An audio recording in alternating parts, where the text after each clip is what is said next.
Ito na guys, good morning sa lahat guys. Ito yung aking mga halaman dito sa tabi ng kapilya. Yan, namumulaklak na sila guys. Yan, mga rose guys. Yan. Ito ang kapilya, maliit lang.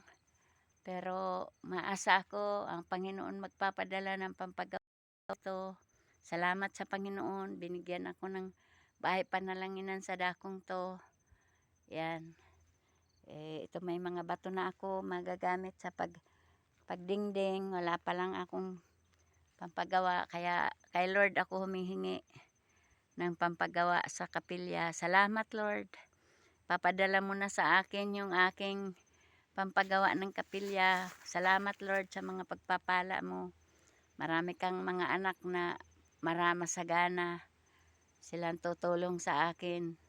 Kung sino man niyang mapagpalang mauuna magbigay para sa paggagawa ng kapilyang ito, Lord. Ang pinakadibis na pagpapala mo sa kanya, Lord. Salamat, Lord God. Amen.